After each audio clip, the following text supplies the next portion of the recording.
گزشتہ دنوں نئی دہلی کے زیر انتظام کشمیر میں بھارتی حفاظتی دستوں کے ساتھ پیش آئی ایک جھڑپ میں 3 عسکریت پسند مارے گئے۔ یہ جھڑپ شور زدہ ریاست کے گرمائی صدر مقام سری نگر کے مضافات میں واقع بالہامہ خنمو علاقے میں پیش آئی تھی۔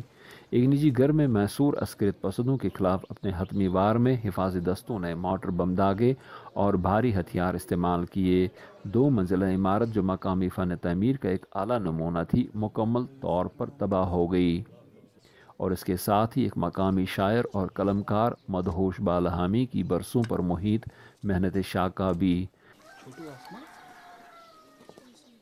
مدہوش بالہامی نے اپنے مشاہدے کو شاعری میں پرو دیا تھا، بالخصوص گزشتہ 3 دہائیوں کے دوران کشمیر میں پیش آئے حادثات و واقعات کو نظم کی صورت میں کرتاس پر بکھیر دیا تھا۔ وہ اپنے اس کلام کو کتابی شکل دینے کا ارادہ رکھتے تھے، لیکن سب کچھ آنن فانن راکھ میں بدل دیا گیا۔ 1990 سے لے کر آج تک جو حالات بن رہے ہیں، بالکل میں نے نظموں میں لکھا تھا ہر واقعہ۔ میں چاہتا تھا کہ جب آگے آگے بڑھے گا وقت، کوئی اختتام ہوگا اس صورتحال کا، تو میں کتاب چھاپ لوں گا۔ اس کے علاوہ اردو اور کشمیری شاعری اور نثری اصناف پر مدہوش بالہامی کی لکھی 20 کتابیں بشمول مجموعہ کلام درد فرقت اور صدائے ابو ذر بھی شعلوں کی نظر ہو گئیں۔ یہ ان سینکڑوں کتابوں اور نوادرات میں شامل تھیں جو مدہوش بالہامی کے ذاتی کتب خانے کی زینت تھیں۔ بالہامی کا کہنا ہے کہ وہ 16 مارچ کی سہ پہر کو اپنے مکان کے باغیچے میں بیٹھے تھے کہ اچانک 3 بندوق بردار وہاں نمودار ہوئے۔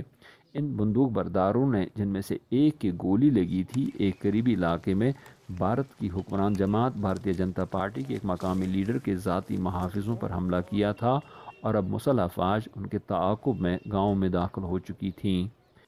بالہامی نے وائس آف امریکہ کو بتایا کہ انہیں گھر تباہ ہونے کا غم نہیں، کیونکہ ان کے بقول گھر پھر تعمیر کیے جا سکتے ہیں۔ انہیں صدمہ پہنچا ہے تو ان کے کلام اور کتب خانے کے ضائع ہونے کا، جسے وہ اپنا ٹریجر ٹرو یا برآمد دفینہ سمجھتے تھے۔ کیا اس طرح کے حادثات کو ٹالا جا سکتا ہے؟ تھوڑی بہت نقصان کا تو مجبوری ہوتی ہے، اس کے بغیر ہم جان کا نقصان ہم بچانے کی زیادہ کوشش کرتے ہیں، اینڈ تھوڑا بہت اگر کسی کا سامان یا مال کا نقصان یا گھر کا نقصان ہوتا ہے تو وہ اتنا ہی ہوتا ہے جو اناوائڈیبل ہوتا ہے۔